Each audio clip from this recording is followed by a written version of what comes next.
Chers téléspectateurs, shalom. Voilà, nous voici dans notre nouvel numéro de l'émission Écoute la voix de tes sentinelles. Notre thématique du jour, c'est les 7 églises de l'Apocalypse. Donc, dans notre précédente émission, on a parlé de ça, on a parlé de cette église de l'Apocalypse. Et aujourd'hui, c'est la suite encore. Donc, nous avons encore invité notre hôte de cette émission, le docteur Christian Wanzambi. Docteur, bonjour. Bonjour, mon complice de tous les jours. Voilà, donc, déjà, dans l'émission précédente, on n'avait pas épuisé les sujets. Donc, nous voilà, nous allons encore, avec l'aide de Dieu, épuiser les sujets, et puis Dieu aidant, on va répondre à certaines des questions au courant de cette émission. Alors, pour rappel, on a parlé de 7 églises de l'Apocalypse. On a parlé sur l'église de Philadelphie. L'église là qui craint Dieu sont des candidats pour l'enlèvement, pour être bref. Et deuxième église, on a parlé de l'Éphèse, la catégorie de ceux qui ont travaillé et puis ensuite ils ont abandonné. Mais Dieu les interpelle à revenir dans leur premier amour. Et troisième église, les Smyrne, l'église de ceux qui sont persécutés, hein? De ceux qui souffrent pour l'œuvre de Dieu. Et Dieu a dit, ça sera de 10 jours. 10 jours, ça symbolise un délai bref. Ça ne sera pas perpétuel. Une souffrance brève. C'est ça. Et Dieu les incite à persévérer, à ne pas lâcher jusqu'à la fin. Et le dernier sujet et les dernières églises qu'on a parlé à notre émission passée, l'église de Pergame, c'est ça. C'est par là que le docteur va y revenir et puis entamer Thyatire, ça, depuis conclure avec la Odyssée. Parole à vous, docteur, pour continuer tout ça. En tout cas, merci. La fois dernière, oui, comme le professeur vient de le rappeler, on a parlé de ces 4 églises. Bon, mais avant, je salue quand même notre bien-aimé Noé Pakanoa, là où tu es, que Dieu te bénisse avec le frère David. Ah, je ne t'oublierai pas, mon directeur, Yaplo de Isekama, vous qui êtes du côté de Makaya Tombo, avec l'église de Terre Promise. Nous serons un jour là-bas, toutes les sentinelles. Il y a aussi les sages, les docteurs Paul Mwanzan Congolo. Ici à Mombele, que je salue aussi, notre ami de tous les jours, Serge, Mokambila, Angiringiri. Donc nous serons un jour là-bas avec toutes les sentinelles. Vraiment, je vous salue toutes les sentinelles. Et je vous salue aussi, vous qui nous suivez tous les jours. Merci sur YouTube, sur notre chaîne. Eves TV. Donc abonnez-vous et vous ne serez pas déçus. Donc je reviens aujourd'hui terminer avec du moins en partie pour cette église parce que c'est un grand enseignement. Je le donne maintenant sur le plan un peu doctrinal, comment un chrétien peut se retrouver à un moment dans l'une des églises. Alors, si on s'était arrêté avec l'église de Pergame, vous voyez même la Bible, le prophète Patrick parle de l'église de Pergame. Et pourtant, c'est le trône de Satan. C'est là où je vous avais dit que l'église wana ezali ko regrouper le monde entier. Et pourtant, Pergame n'a même pas église. Mais comme Dieu est au-dessus de tout, il a contrôlé l'union. Voilà pourquoi il y a une église. Mais en réalité, Pergame vous avez même pas église. Vous avez dit que c'est le trône de Satan. Et se repentir. Donc, c'est quoi vous allez dans la catégorie la fois dernière. Ceux qui ont tiki persécution et emporté au coquin à hauteur, ok, il y a Pergame, au côté wapi, mais comme c'est comme tu as Pergame, au partisan na Satan, c'est-à-dire, ils allaient battre, c'est-à-dire pacte na Satan. Quand bien même, azotanga combo à Jésus, de Satan. Alors, au côté, c'est quoi bateau d'engeni, babongo la vitime. Ce qu'on y a bien église, mon pasteur, mon pasteur, la canamisala, il y a Kissi. Ça ne sert pas de la fois passée que autant que nous avons qui se directement comprendre que va comprendre Satan.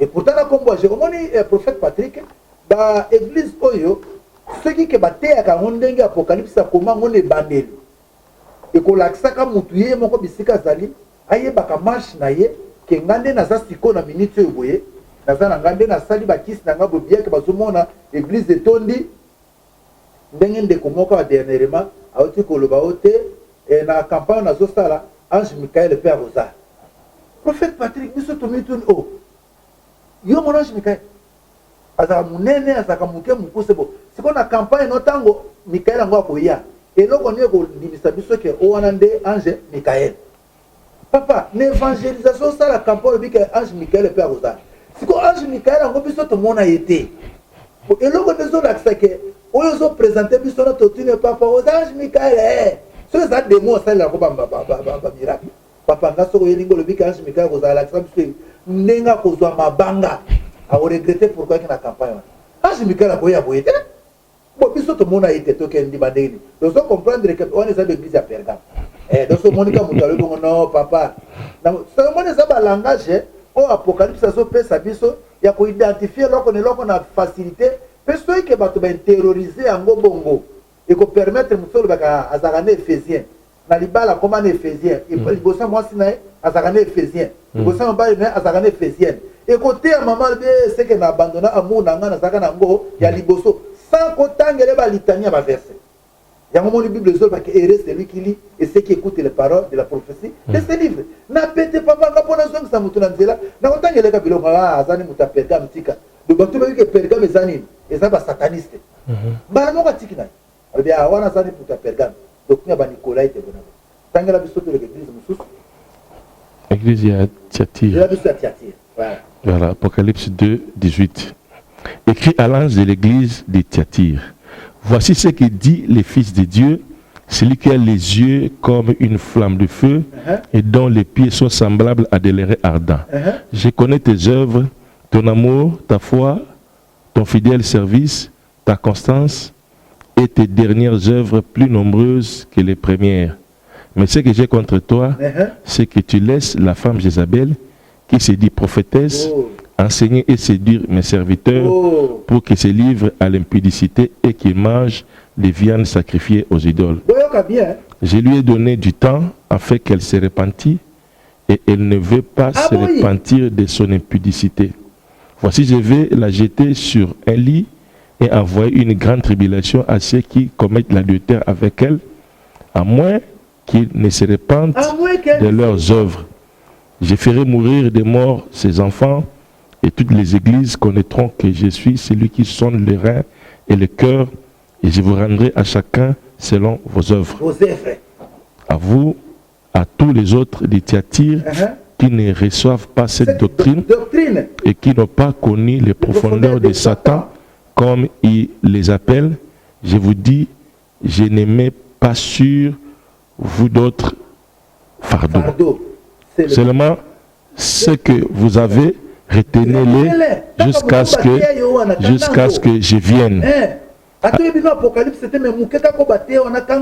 celui qui vaincra, je lui donne, qui gardera jusqu'à la fin mes œuvres. C'est-à-dire au tiena qui Satan, église va sataniste, qu'on a tolongé ce qu'on a balancé sur l'église à Satan. L'église on a Pergame a toujours retrouvé banane. L'église à Pergame toujours retrouvé bateau nyonso ba confessa ka Jésus. Na o ba confessa ka Jésus d'apparence mais bazana kati occultisme. C'est-à-dire dans le monde a toujours trouvé na ba musulman, ba bouddhiste, ba religion nyonso à part christianisme. Bango groupe na bango ezali parce que bazali attaché to considérer ezaba enseignement ya Balaam na ba enseignement ya ba Nicolai. Ande na kati église à Pergame to kuti ba nyonso wana o bazali ba religieux mais bazana bango ba chrétienté. Les groupes na bango ezali awa. Ndé na te koloba ba cette église ezali ko représenter cette groupe ezana monde nyonso ezali wana. Cette c'est le chiffre de la plénitude de Nzambe. Motu moko te akoyi ko échapper na kati ya ba groupe. Peut-être le prophète Patrick na démarche na ngai okoki kozwa ta mususu moi doute na groupe moko mais yo pas avec le Saint-Esprit okoko ba non na moni que non catégorie bato boye bako kozala pe na groupe oyo eza na ngo pe problème te l'essentiel ka ke bato ba se retrouver parmi cette groupe là oya tiatiri abwe likabo tozana mwa munene abwe le jézabélisme. Moi soana mi bengi prophétesse yeye moko batie prophétesse était mais le autre prophète des nations. Encore que na christianisme prophète des nations azalaka na yete. L'église corps de Christ il y a pas na zolo va bien moto lingi aya a défier nga tout ça débat contradictoire a prouvé nga que na christianisme tout ça na prophète des nations. Les ministères sont les 5 ministères sont établis dans l'église prophète des nations. Avec que Dieu premier établi dans l'église premièrement les apôtres. Yo yebisanga siko yo prophète des nations. C'est déjà le couta papa. L'église prophète des nations. Nous sommes les ministères sont établis dans l'église corps du Christ. Et babani na prophète koutou, babani na apôtre. Après les prophètes, les évangélistes, les pasteurs et les docteurs. Donc docteur, donc prophète des nations Nathan Bazate. Azate. C'est prophète de l'église. De l'église. Prophète corps du Christ. Corps du Christ. Et non des nations. Azalagate. Ok. Notez. Notez papa. Oya lingiaya na refoute émission. Ayanga ne débat contradictoire a prouvé que l'église corps du Christ prophète des nations azala. Alors si comme moi sur Jézabel a s'autoproclamé prophète pas à séduire bateau. Mendenga ko sakanate. Et grave même un colonaye a sengia se repentir à boyi. Alobi na ko frapper na banana et toutes les églises sauront que nazali nzamba zali ko veiller na marche avec l'église nyonso.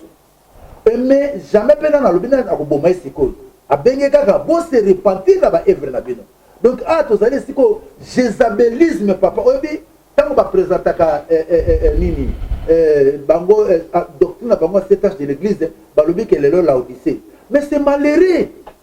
Yo so ko lobi que l'autre zana âge à l'Odyssée parce que que je supéré avec toi ou bien parce que vous avez une 7e église. C'est l'ordre de ba placer dans la Bible. Mais ce que total dans les faits aujourd'hui, papa, le total comment le monde se féminise chaque jour.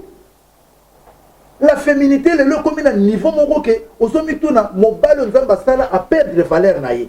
C'est la femme beaucoup plus qui est élevée, vénérée. Parlement européen qu'on a image de Zaka Ganine. Il y a moi si on a n'engue ba osa. Yo mega ko simba moi si na poto. N'engue poto le télé biso. Na poto d'abord, c'est la femme et les enfants entre parenthèses. Si mamboa, les chiens à landi, mobali, tala n'engue mobali. Wa za image nzambe batiaye. Na ninga fungo la parenthèse moko bandeko. Webi na vie. Ceux qui famille on est négligé comme mibali qui est musical. Ceux qui moi ça négligé comme mobali na ye au bon matin. Pourquoi? Mobali sera zata moi dictateur. Ceux qui moi ça le baka. Vous zaka dictateur olingi kama makasi na ça ka ko yo. Mais prophète Patrick yeba na kayer ni. Bozo asiko likamona ndako. Ba yoko bundisa bino. Yo zalité. Moi si na yo na absence na kolobani. Tant mobali na ngako ya. Boko yeba. Po ebini ni ndako zaka nini? Moi bongo. Mais soko za mobali bongo ti belebele. Tata, ce que vous pouvez savoir, c'est donc, tika mobile est en place qui mobile. Moi, si vous avez un français, on a maillé noté. Mobile, vous avez un poste, vous avez un docteur, vous avez un karaté, mais moi, si vous avez un kilomètre. C'est-à-dire, l'homme incarne et la force physique et la force spirituelle. Il y a bon temps de quatre naïs. Mais à base de Jézabel, Batiki, à bande de séduire l'église à Zam. Tel est le nom de Jézabel. Et là, il monte dans tous les domaines. Nami bali ba komi papa le transgenre tala ndenge ni esprit à Jézabel comme so bino bolo que ça âge à la Odyssée na la Odyssée na Jézabel là on est au premier na tout ça âge à Pergame na la Odyssée so tali satanisme nous ça na malelo na église là ko bomba na ba bon to tanga ba komba ba biloko na ti et ça ko battre ma papa so tala lo ba campagne so ça na satanisme to ko be mo zali âge à Pergame. Pour y monique bâtir l'Odyssée na souka, ne lobi que il y a âge à l'Odyssée. Non. Mais si on t'a dans les faits, on t'a dit comment les au Bible papa. Ça dans le 1 Corinthiens 6 1. Le 1 Corinthiens 6 9. Na disons que n'est pas besoin de féminin. Le l'homme qui se féminiser na niveau ya ko sakanate.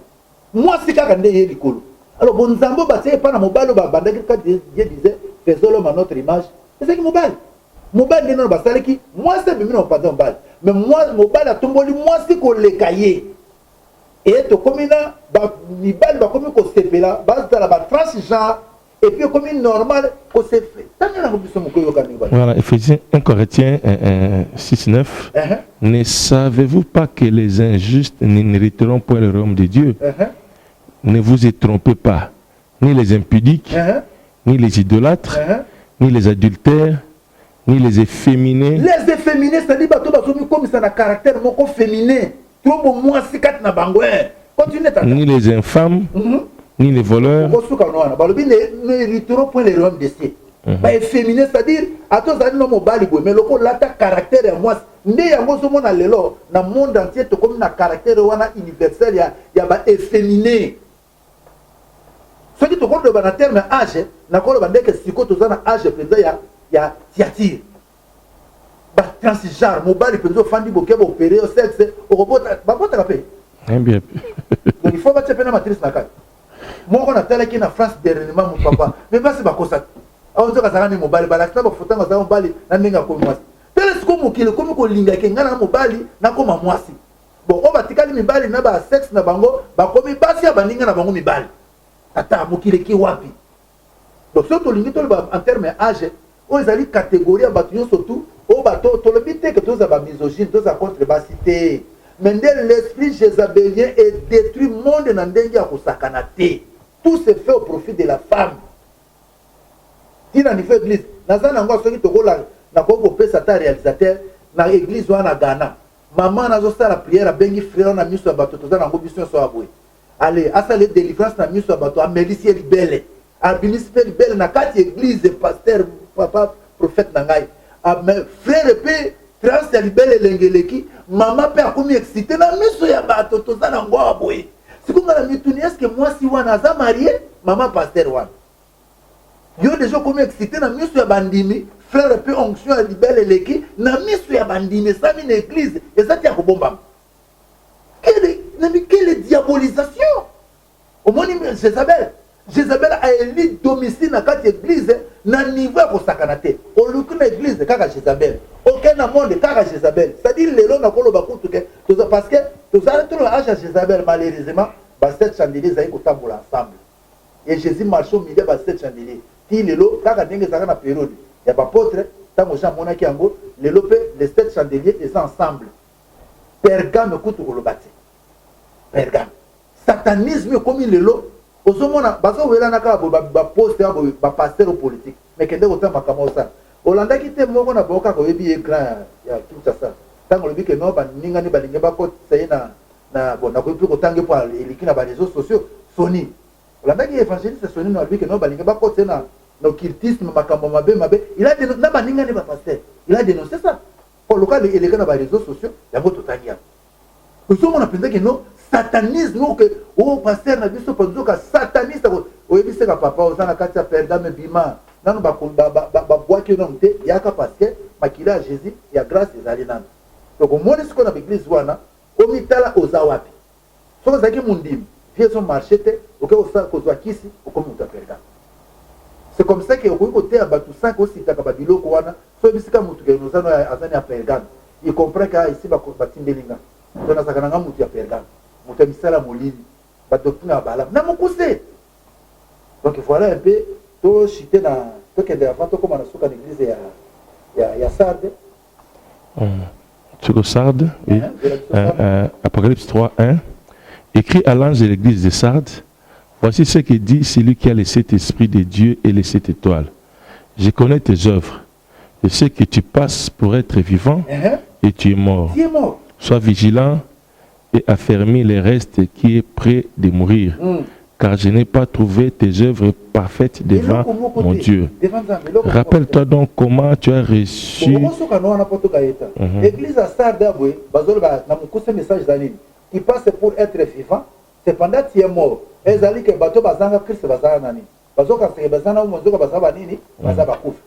catégorie bateau bazana Sardes, ezali bateau bazana Jésus. En bref, ça banani papayen.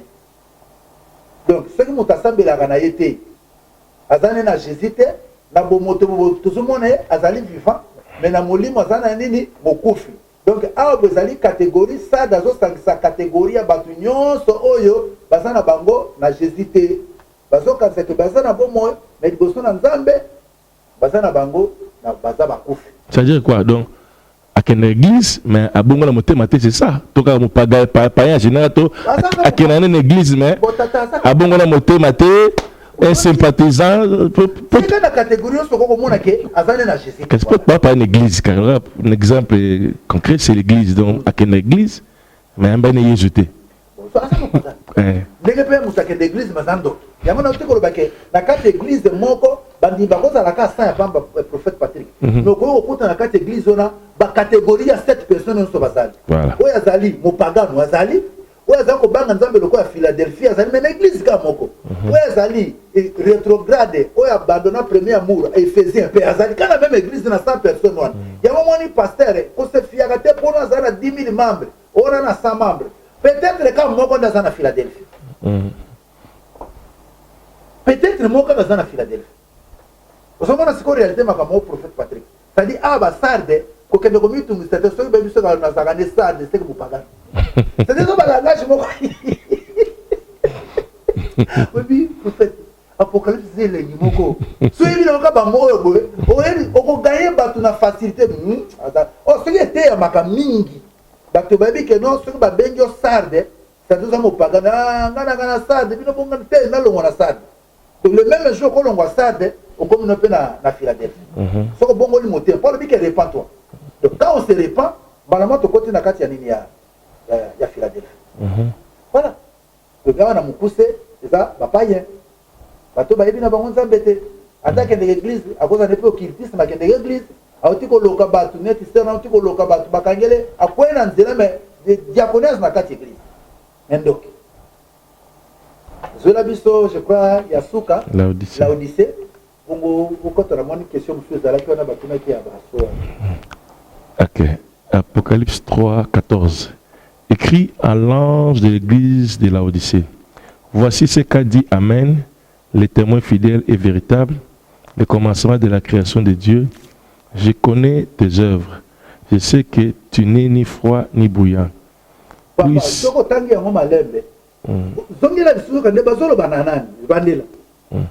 Voici ce que dit l'Amen. Amen, c'est-à-dire,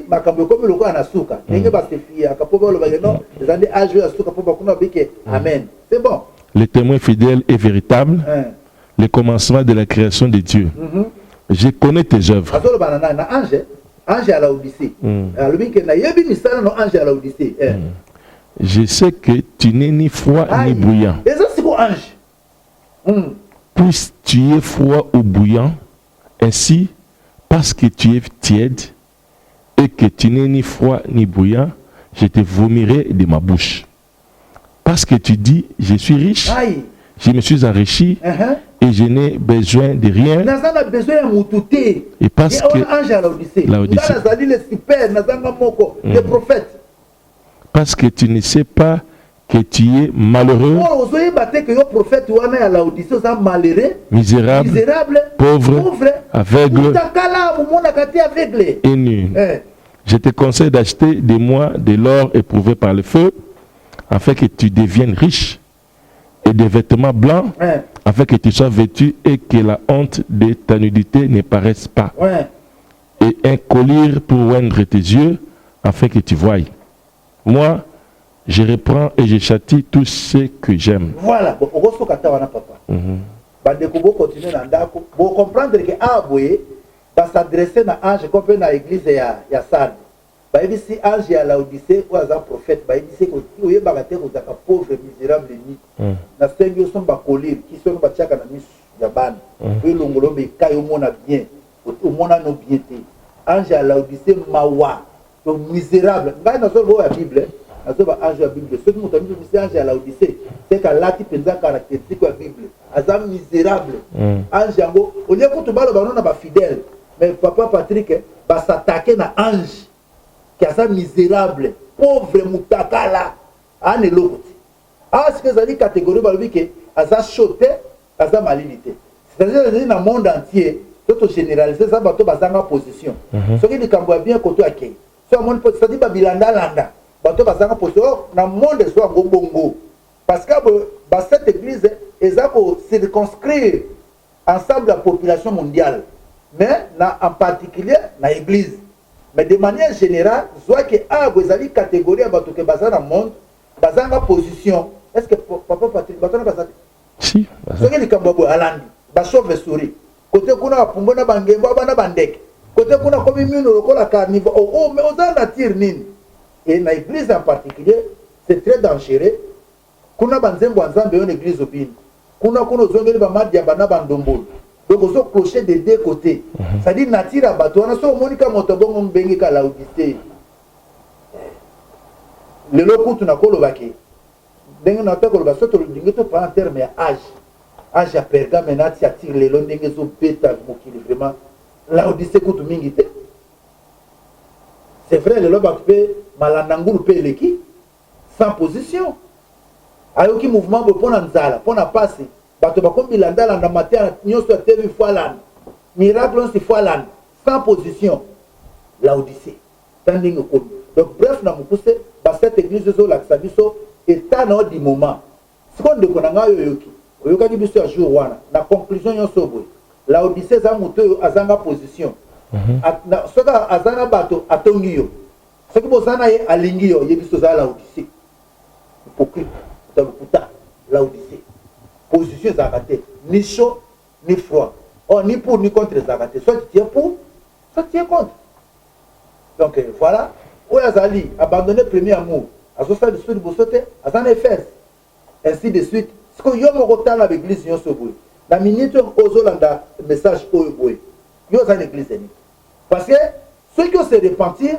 et peut se faciliter il y a encore un membre de l'église il y a Philadelphie au bazo zela ke kunande eza bato ba kozala lefe mais ce qu'on continue kaka na église na yo ozana na sika là où Satan a son trône kuna na Pergame una tiatire sika to komba bon dans le bateau ba efféminé esprit jézabélien latibat séduction tina na kati ya chair maman bimisi libele n'invite maman est-ce que na mitu na bazaka na to kopesa bo bona ngo boko kolesa azaka na mobile na kati ya église encore nzoto basi ndenge pe bendaka bato bobo sana bakomi ko mona mère de basali la bato ba porno en direct na frère na kati église et c'est ça l'esprit jézabélien à ce peut être bato les gens de sacrifice d'idole mais le loba okaba c'est pour cela ba okaba te akaba démon na ba démon on évangile ba démon aïe ba Jézabel ba champion de côté donc voilà un bref prophète Patrick Otokoba Koloba à ce qui concerne les églises na mona ko zaki na question moko na OK merci chers téléspectateurs Tolandi religieusement exposé à Dr Christian sur le 7 église de l'Apocalypse qui n'a rien à voir avec les 7 âges de l'église et autres. En tout cas, tout le monde est éclairé, tout le monde est enseigné. Donc, Tolingaki, tu profiter des questions, toujours quelques questions au auditeur Batindaki, te poser en gros le docteur Christian pendant qu'il est sur le plateau à répondre. Bisso, donc, question à Liboso, toujours guide na auditeur. Atouni, bonjour docteur. Ma question est celle-ci. Qui a brisé les 7 sceaux d'Apocalypse? Waouh! Qui a brisé les 7 sceaux? Ouais, révélé. Qui a brisé ça? Qui s'est posé en Guana donc, bah, 7 sceaux ali, livre, scellé de dedans, de dehors, de 7 sceaux. Maintenant, qui a brisé ça? Parce que l'entendre de parler, c'est comme un mystère. Mouta Brizango, Aïbanité Zanani, qui a brisé cela? Oui, révélé, on a mis sur la base. Baye Bango, les 7. Une question de ça. Yangwa, Nana a révélé Ango. Voilà, qui a révélé les 7 hommes, tu as révélé Ango Zanani. Baye Bakomba Moutango. Ah! Azana Kombo Moroboé, Malingi Squaz confirmation, et pas na. Merci de Kolanga la question, on a connu tout ça. Mais avant, tant que là, nous avons Apocalypse, dans Apocalypse 20, nous allons répondre à Ndekomoko, frère Lifoko. Avant, nous allons répondre à Apocalypse Apocalypse 20, verset 7 à 10. Verset 7 à 10. Les téléspectateurs, nous allons répondre à Lifoko, dans l'enseignement, il y a l'émission, il y a la politique, il y a Sango. Je crois, pour vérifier, on dirait qu'il y a écrasant. Les lots qui na TV, ils ont le col à karaté au lobby, bato batiki qui ko le kalisouté et le katé au lobby loko. Ce que tangi no ba livre no mususu to occupé. Mais ce que tangi Bible na Jésus ya biso to s'occuper na. Alors, à terre que bateau loko, le pendant que na réseaux sociaux, va peine au soir. Tant que la biso yoka. Apocalypse 20 verset 7 à 10. Ok. Je lis au nom de Jésus. Quand les 1000 ans seront accomplis, Satan sera relâché de sa prison. Et il sortira pour séduire les nations qui sont aux quatre coins de la terre, Gog et Magog, afin de les rassembler pour la guerre. Leur nombre est comme les sables de la mer. Et ils montèrent sur la surface de la terre et ils investirent les camps des saints et la ville bien-aimée. Mais un feu descendit du ciel et les dévora.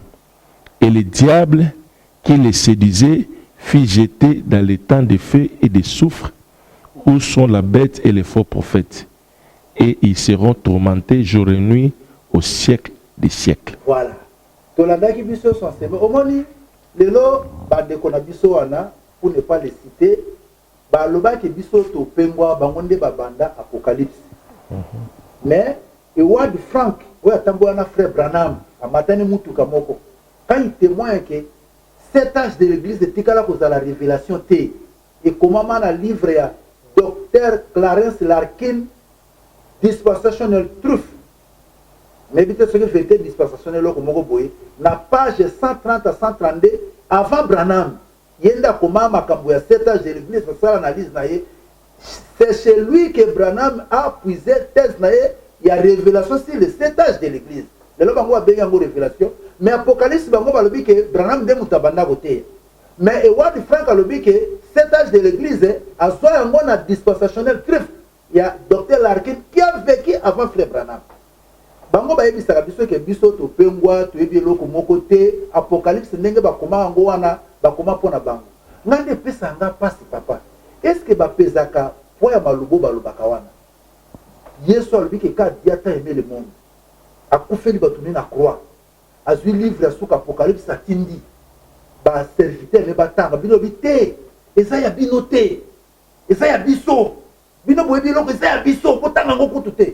C'est-à-dire ils interdisent même que Jésus livre on a bateau atindela bango ba mususu batanga ngo te. Na mitu na katanga balobaka maloba wana est-ce que bayeba ko nzamba kanisa ka pona bango. C'est-à-dire ba livre ya Bible mususu bino botanga. Apocalypse eza bango. Et Jésus kuna zo sepela que oui, allez ba branamiste ba pekisi ba chrétien batanga livre te po et ya pona ba branamiste. Na landa bango ti lelo na ba brochure na bango pour expliquer biso ata Apocalypse ya ngoti lelo bango moko pe ba méditer na ngoti. C'est qu'on a d'autres frère il faut. Na sengi na débat contradictoire. Oya ko yebisa biso po o memaka biso tina Daniel 11, roi du sud na roi du nord. Si les 1000 ans sont déjà écoulés que Satan était relâché de sa prison. Na sengi no débat contradictoire ti mois de mars na kozelaka yo. Oya ko expliquer nga na plateau. Yaka na conteneur non sur la brochure. Nga na kwa na Bible. Oya expliquer biso quand est-ce que Satan a été arrêté. 1000 ans ngo kokaka pour ozoaki yango en rapport à guerre sur le Canari na Ukraine. Tant guerre bandi o leki na théologie que notre commune déjà na période il y a nation Gog et Magog après 1000 ans. Donc fouiller nini message na yo wana to ko bombango. To sengi na yo oya ko expliquer biso que 1000 ans. Et si le cas Satan bakanga ye ba libérer si ko to comme Apocalypse 20. Donc ba 19 nyos ba Apocalypse 16 si le cas. Donc il faut que yo yebisi biso que si comme Satan déjà va relâcher na prison to comme na période de la nation guerre ya Gog et Magog. Le moment to le bibo nyonso ko tema pona Jésus to ko tikate. Monte si péri. Jésus a dit je suis venu jeter un feu sur la terre que j'ai désiré s'il est déjà allumé. Na yo ka ko na nzembo moko sote le vrai bandit c'est celui qui peut tuer ton âme et amener en enfer na ba faux enseignement qui tord les écritures. Mais ceux qui ont expliqué biso vérité na yango te. Alors toi-même tu seras le vrai bandit de ta propre chanson. Nazo zela yo bande konso boko kuta na frère Foko, yebi se que bazo zela ye aya ko expliquer enseignement après ça qui bato ya. Tango guerre Ukraine na Russie bandi a déclaré que zali guerre Apocalypse 20 boti ko tanga la biso ya nation Gog et Magog que Satan déjà va libérer va relâcher na prison que si ko to comme na période. C'est vrai. Voilà. Donc l'église a déjà enlevé. L'église a déjà enlevé. Millénium peut si les cas. Wow. Si quand tu as de la fleur du fogo, on a un débat contradictoire. Biso tu es bien apocalypse c'était. Bino boye biango. Bosa na ba brochure nyonso to ndimi kasi. Biso tu es bien l'autre côté apocalypse c'est akabino. On a un débat contradictoire du fogo. Oya ngana yo, oya na ba brochure nyonso, ezo ta biso que millénaire monsieur les cas. Satan bakanga na plutôt sabima. Si comme tu quand na guerre wana Israël ko alobaka bien que kalamingi te Israël bazo kangango. Alors que guerre en Europe ko tuna ne l'équité. Et ça kuna entre Ukraine na na Russie. Bon, na zo zéro frère faux. Avec tout le respect, na considération to zakono ndeko lobi que oya lingi Branham te asala ukilina ye. Okumisa Branham trop. Merci. Yaga kasna ba brochure ya ye ndeko loba bon. Noka ke soko senga pardon ndeko loba que tu aimes Branham plus que Jésus, on est à connaître, mais na 5 minutes il faut que nous ayons un débat contradictoire. Moi, na maman, oye la biso, ba brochure, on a biso que millénaire monsieur les cas, donc na koti kayote, oye to kuta na yo poza, vrai éclairé, vous éclairé aigle, biso ba musu tozali ba canard na si. On a zéro quand on a la Bible, on a ba brochure. Bon, quand on a la question na yo prophète Patrick, évitez ce qui t'a la biso ko kato répondre. Au moins, il y a que so boma téléspectateurs. Les gens confondent les livres scellés de 7 sceaux na Apocalypse. Les livres scellés de 7 sceaux basolo belabiso na Apocalypse 5 n'a rien à voir avec l'Apocalypse. Les livres scellés de 7 sceaux, combien on est dans le livre Apocalypse? L'Apocalypse n'est pas scellé. Sinon, tu as tout le livre, scellé en tête. Au moins, le prophète Patrick, il a dit que c'est comment on a une question, il fallait pas Apocalypse chapitre 5, il faut confondre que non, les livres scellés de 7 sceaux, il y a un livre Apocalypse. Il y a un peu Apocalypse, c'est tant que vous avez que peut-être qu'on introduit un coquille déjà. Tant que vous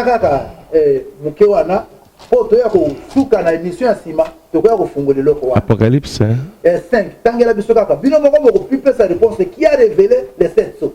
Verset. Pendant 1. Puis j'ai vu dans la main droite de celui qui était assis sur le trône un livre écrit en dedans et en dehors, scellé de 7 sceaux. Et j'ai vu un ange puissant qui criait d'une voix forte, qui est digne d'ouvrir les livres et d'en rompre les sceaux. Et personne dans le ciel, ni sur la terre, ni sous la terre, ne peut ouvrir les livres, ni les regarder. Et je pleurais beaucoup de ce que personne ne fit trouver digne d'ouvrir les livres, ni de les regarder. Et l'un des vieillards me dit, ne pleure point, voici les lions de la tribu de Juda, les rejeteurs de David, a vaincu pour ouvrir les livres, et les 7 sceaux. Voilà. Bon, papa, bon, on a vu que tu as essayé coquille. Na bon ngana commentaire. Na bon bi ba téléspectateur pour comprendre. Donc Zoya, Ezoinda déjà. Donc ça me dit Asima et Indi.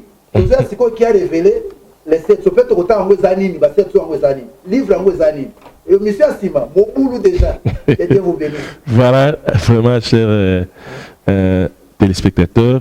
Mon boulot c'est Kotiawa. Donc besoin programme ou émission à cœur, écoute la voix de tes sentinelles. Donc bolandango ceux qui bo ratanga en direct, bo kende na Facebook, bo na YouTube, bo kozwango, bo zwango enzamba ko pambola binon. Tous ceux qui en a pour na lelo, tozo pesa merci na batnyo so ba soutenir biso na prise de vue générose Sengo, na régie Alpha Kandolo, la régie finale, Blanchard Zola, et puis réalisateur Patrick Komba. Et sur ces notes, tous ceux qui en ont, nous vous disons merci et bye bye à la prochaine émission. En attendant, gardez-vous bien. Ciao.